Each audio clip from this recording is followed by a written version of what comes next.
I'm a member of the Labour Foreign Policy Group, and I received a report just before we came on air tonight. I hasten to add, this is not verified yet, but it's a credible report to me, and it says the city's prison is overcrowded with detained and arrested protesters. The court halls are filled with families of detainees, and no lawyers are being allowed to defend those who have been arrested.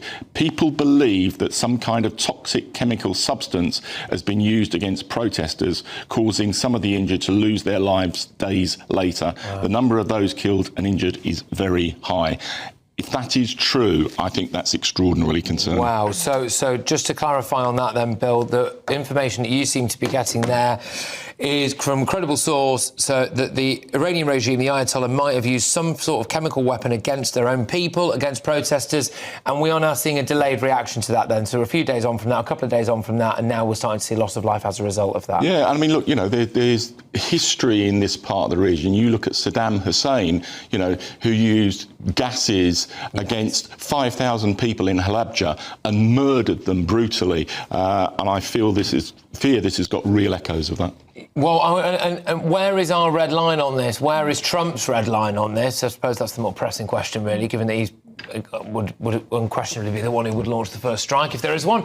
You know, if this is true, no reason to doubt it. If this is true, that chemical weapons have been used on the Iranian people by the regime, I think all of that might be the sign to do something. But the key question is, what do you do?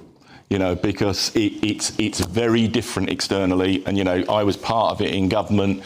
Foreign interventions sometimes have adverse consequences. Yeah, I just think it's just got a nightmare written all over it. And the thing is, if Trump goes in, you know, are we looking at what are the consequences? Are we, you know, it's very, very volatile in the Middle East in so many aspects of the Middle East. Are we looking at, you know, a monumental escalation towards World War III? I don't know. It's terrifying. And what upsets me, and I think we always need to remember that in the middle of all this are people and families and kids, and you know, it's just heartbreaking. It really is heartbreaking.